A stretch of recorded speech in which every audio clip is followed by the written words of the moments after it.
നമസ്കാരം. ഇന്നത്തെ വീഡിയോയിൽ നമുക്ക് എൻഫേസ് മൈക്രോ ഇൻവേർട്ടറിനും ഹോയ്മെൽസ് മൈക്രോ ഇൻവേർട്ടറിനും തമ്മിലുള്ള ഡിഫറൻസ് നമുക്ക് അറിയാൻ പറ്റും. ഓക്കെ, ഫസ്റ്റ് നമ്മൾ നോക്കുമ്പോൾ എൻഫേസ് എന്ന് പറയുന്നത് ഓരോ പാനലിലും നിങ്ങൾക്ക് അറിയാവുന്ന പോലെ ഓരോ പാനലിലും ഒരു ഇൻവേർട്ടർ വരുന്നുണ്ട്. വേറെ നമുക്ക് ഹോയ്മെൽസ് അല്ലെങ്കിൽ ഹോയ്മെൽസിനെ പോലത്തെ ഇൻവേർട്ടേഴ്സ് നമുക്ക് നോക്കുവാണെങ്കിൽ ഒരു ഇൻവേർട്ടറിൽ 4 പാനൽ കണക്ട് ചെയ്യാൻ പറ്റും. 1:4 ആണ് അതിന്റെ മോഡുലർ വരുന്നത്. വേറെ എൻഫേസ് 1:1 ആണ്. ഒരു പാനലിൽ ഒരു ഇൻവേർട്ടർ. സോ ഹോയ്മെൽസിനെ നമുക്ക് മൈക്രോ ഇൻവേർട്ടർ എന്ന് പറയാൻ പറ്റത്തില്ല. അതൊരു ക്വാഡ് ഇൻവേർട്ടർ ആണ്. ഓക്കെ, അതൊരു മിനി ഇൻവേർട്ടർ ആണ്. സ്ട്രിംഗ് ഇൻവേർട്ടർ എന്ന് പറയുമ്പോൾ ഇപ്പം ഉദാഹരണത്തിന് ഒരു 5 കിലോവാട്ട് സിസ്റ്റം നിങ്ങൾ വെക്കുകയാണെങ്കിൽ 10 പാനൽസ് വേണം, അല്ലെങ്കിൽ 9 പാനൽസ് വേണം. അപ്പൊ ഈ 9 പാനൽ 10 പാനൽ നിങ്ങൾക്ക് ഒറ്റ ഇൻവേർട്ടറിൽ കണക്ട് ചെയ്യും. സെക്കൻഡ്ലി ഇപ്പൊ നോക്കുമ്പോൾ ഇതിൽ ആർക്കാണ് കൂടുതൽ ലോസസ് ഉള്ളത്?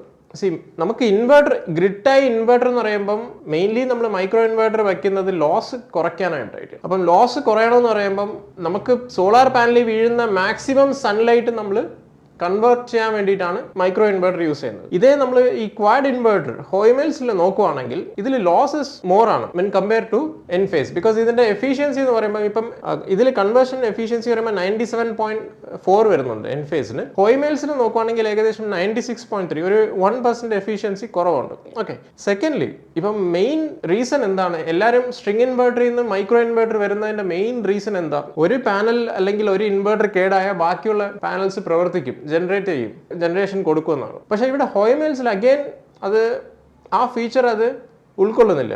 ബിക്കോസ് ഇപ്പം ഇമാജിൻ ചെയ്തോളൂ, ഈ ക്വാഡ് ഇൻവേർട്ടറിൽ ഇതിൽ അഗെയിൻ 4 MPPT വരുന്നുണ്ട്. ഇമാജിൻ ചെയ്തോളൂ, ആ ഒറ്റ ഇൻവേർട്ടർ കേടായി, പിന്നെ അഗെയിൻ ഈ പ്രശ്നം വരുന്നുണ്ട്.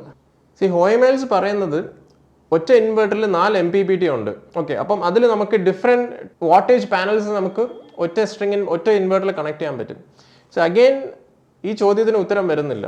ഇമാജിൻ ചെയ്തോളൂ, ഈ ഇൻവേർട്ടർ മൊത്തത്തിൽ ഡൗൺ ആണ്, അപ്പം അവിടുത്തെ മൊത്തം ജനറേഷൻ ഡൗൺ ആയിരിക്കും. പിന്നെ നെക്സ്റ്റ് കാര്യം, ഈ സ്ട്രിംഗ് ഇൻവേർട്ടറിനേക്കാളും നമ്മളിപ്പോൾ നോർമൽ ഇൻവേർട്ടറിൽ നിന്നും കൺവെൻഷൻ സ്ട്രിംഗ് ഇൻവേർട്ടറിൽ നിന്ന് മൈക്രോ ഇൻവേർട്ടർ മേടിക്കുമ്പം ഫസ്റ്റ് നമ്മൾ നോക്കേണ്ടത് വാറണ്ടിയാണ്. ഈ കമ്പനീസ് എത്രത്തോളം ബാങ്കബിലിറ്റി ഉണ്ട്, മാർക്കറ്റിൽ എത്രത്തോളം ലോങ് ഡ്യൂറേഷൻ ഇവർ സർവൈവ് ചെയ്യും, എത്രത്തോളം സർവൈവ് ചെയ്തിട്ടുണ്ട്.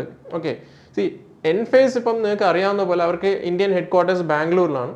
വലിയ ടീമുണ്ട്, ഡെഡിക്കേറ്റഡ് ആയിട്ടുള്ള ഇന്ത്യൻ മാനുഫാക്ചറിങ് യൂണിറ്റ് ഉണ്ട്. വെരി എലോബറേറ്റഡ് സർവീസ് ആണ്. ഇൻഡസ്ട്രിയിൽ തന്നെ one of the longest warranty കൊടുക്കുന്ന കമ്പനിയാണ്. 15 ഇയേഴ്സ് ആണ് അവരുടെ നോർമൽ വാറണ്ടി വരുന്നത്, എക്സ്റ്റെൻഡബിൾ അപ് ടു 25 ഇയേഴ്സ്. അതുപോലെ എന്തെങ്കിലും ചെറിയൊരു ഇഷ്യൂ വന്നാലും അവർ റീപ്ലേസ്മെന്റ് ആണ് ചെയ്യുന്നത്. ഓക്കെ, ഹോയ്മെൽസിനെ നമ്മൾ നോക്കുവാണെങ്കിൽ മാക്സിമം 12 ഇയേഴ്സ് ആണ് വരുന്നത്. Okay, limited warranty, general warranty വരുന്നത് 12 ഇയേഴ്സ് ആണ്. ഓക്കെ, കോസ്റ്റ് വൈസ് നോക്കുവാണെങ്കിൽ ഹോയ്മെൽസ് ചീപ്പറാണ്. എൻഫേസ് കുറച്ചുകൂടെ പ്രീമിയം പ്രോഡക്റ്റ് ആയതുകൊണ്ട് കുറച്ച് ഹോയ്മെൽസിനാൾ കുറച്ച് കൂടുതലാണ്. ഇപ്പം മെയിൻ ഫീച്ചറിൽ വരാം, ഈ 2 ഇൻവേർട്ടേഴ്സും ഇന്ത്യൻ ടെമ്പറേച്ചർ ഇല്ലെങ്കിൽ കേരളത്തിന്റെ ടെമ്പറേച്ചറിന് എങ്ങനെയാണ് പ്രവർത്തിക്കാൻ പോകുന്നത്. പർട്ടിക്കുലർലി നോക്കുവാണെങ്കിൽ ഹോയ്മെൽസിന് ടെമ്പറേച്ചർ സെൻസിറ്റീവ് ആണ്. അതായത് ആംബിയൻ ടെമ്പറേച്ചർ, പുറത്തുള്ള ടെമ്പറേച്ചർ കൂടുമ്പം ഹോയ്മെൽസിൽ ഡീഗ്രഡേഷൻ, അതായത് ഇൻവേർട്ടറിൽ ഒത്തിരി ഡീഗ്രഡേഷൻ വരുന്നുണ്ട്. ഇപ്പം നമ്മൾ തന്നെ ടെസ്റ്റ് ചെയ്ത് അതിൻ്റെ ഇത് നോക്കുമ്പം എൻഫേസിൽ നമുക്ക് ഹയർ ടെമ്പറേച്ചറിൽ പോകുമ്പം ഇൻവേർട്ടർ കൂളായിരിക്കും, പക്ഷെ ഹോയ്മെൽസിൽ നല്ല ഹീറ്റ് ആവുന്നുണ്ട്. അപ്പം ഹീറ്റ് ആകുമ്പോൾ ഓട്ടോമാറ്റിക്കലി നിങ്ങൾക്ക് അറിയാം, ഇലക്ട്രോണിക്സ് സാധനം, ഇതൊരു പവർ ഇലക്ട്രോണിക് സാധനമാണ്. അപ്പം എളുപ്പത്തിൽ അതിൻ്റെ ലൈഫ് കുറയും. അഗെയിൻ ഒരു നെഗറ്റീവ് ആയിട്ടാണ് നമുക്ക് തോന്നുന്നത്. പക്ഷെ ഒരു കാര്യത്തിൽ ഹോയ്മെൽസ് നമുക്ക് യൂസ് ചെയ്യാൻ പറ്റും. എക്സിസ്റ്റിംഗ് ഇപ്പം നിങ്ങൾക്ക് നിലവിലൊരു പ്രോജക്റ്റ് ചെയ്തു കഴിഞ്ഞു, അതിനെ നിങ്ങൾക്ക് റിട്രോഫിറ്റ് ഓപ്ഷൻ ഉണ്ട്. അപ്പോൾ അതിൽ തന്നെ എക്സ്ട്രാ ആഡ് ചെയ്യണമെന്നുണ്ടെങ്കിൽ എൻഫേസിന് നമുക്ക് ഓരോ പാനലിലും പിന്നീട് ഇൻവേർട്ടർ വെക്കേണ്ടി വരും. പക്ഷേ ഹോയ്മെൽസിൽ നിങ്ങൾക്ക് ജസ്റ്റ് ഇപ്പം ഇന്നലെ ഒരു 550 വാട്ട്സിൻ്റെ പാനൽസ് വെച്ചിട്ടുണ്ട്, നാളെ ഒരു 600 വാട്ട്സിൻ്റെ പാനൽ വെക്കണമെന്നുണ്ടെങ്കിൽ ഒരു ഇൻവേർട്ടർ തന്നെ ആഡ് ചെയ്യാൻ പറ്റും. ബിക്കോസ് അതിൽ 4 MPPT ഉണ്ട്. അപ്പം 4ഉം ഡിഫറെൻ്റ് ആയിട്ടായിരിക്കും വർക്ക് ചെയ്യുന്നത്.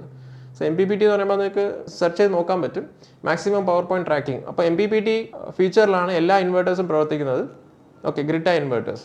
സോ ഇതിൽ അടുത്ത ഫീച്ചർ നമ്മൾ ഷാഡോ. നോർമലി എന്തെങ്കിലും ഷാഡോ വരുവാണെങ്കിൽ ഒരു പാനൽ എൻറ്റയർലി നമുക്ക് ഷെയ്ഡിൽ വീഴാതെ അതിൽ നിന്ന് ജനറേഷൻ എക്സ്ട്രാക്ട് ചെയ്യാൻ പറ്റും മൈക്രോ ഇൻവേർട്ടറിൽ. സോ നിങ്ങൾക്ക് ഈ സ്ക്രീനിൽ കാണാൻ പറ്റും, ഇപ്പം 2 ഇൻവേർട്ടറും ഇത് ടെസ്റ്റ് ചെയ്യുമ്പോൾ നോർമലി എൻഫേസിലാണ് 75% നമുക്ക് ജനറേറ്റ് ചെയ്യാൻ പറ്റുന്നത്. ഹോയ്മെൽസിൽ അപ് ടു 50% ഷെയ്ഡ് ഓവർകം ചെയ്യാൻ പറ്റുന്നുള്ളൂ. ഓക്കെ, പിന്നെ ഇതിൽ ഇനിയൊരു ഫീച്ചർ എന്ന് പറയുമ്പോൾ ഇപ്പം ഒരു കുറച്ച് കസ്റ്റമൈസ്ഡ് ആയിട്ടുള്ള റൂഫാണെന്ന് വിചാരിച്ചോളൂ. ഷീറ്റ് റൂഫാണ്, കുറച്ച് കസ്റ്റമൈസ്ഡ് ആയിട്ടുള്ള ഒരു റൂഫാണ്. കേരളത്തിൽ മിക്കവാറും റൂഫുകളും അങ്ങനെ തന്നെ ആയിരിക്കും. അപ്പം 4 പാനൽ ചിലപ്പം ആ റൂഫിൽ വെക്കണം, ബാക്കി 5 പാനൽ ഈ റൂഫിൽ വെക്കണം, ബാക്കി 5 പാനൽ അപ്പുറത്തൊരു സ്ഥലത്ത് വെക്കണം.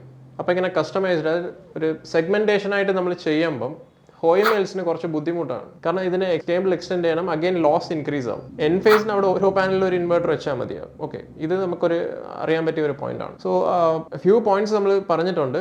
ഇതിൽ എന്തെങ്കിലും നമ്മൾ വിട്ടുപോയിട്ടുണ്ടെങ്കിൽ ഡെഫിനറ്റ്ലി കമന്റിൽ തന്നെ നിങ്ങൾ അറിയിക്കുക.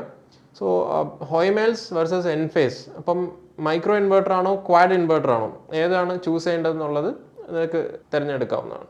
ഓക്കെ, നമ്മുടെ വീഡിയോസ് ഇഷ്ടപ്പെടുന്നുണ്ടെങ്കിൽ ടെക്നിക്കൽ ആയിട്ടുള്ള വീഡിയോസ് ആയിരിക്കും. സോളാറിനെ കുറിച്ചും അതുപോലെ അപ്കമിങ് EV ചാർജിങ് സൊല്യൂഷൻസിനെ കുറിച്ചുമുള്ള വീഡിയോസ് കാണണമെന്നുണ്ടെങ്കിൽ നമ്മുടെ ചാനലിലേക്ക് സബ്സ്ക്രൈബ് ചെയ്യുക. Okay, thank you.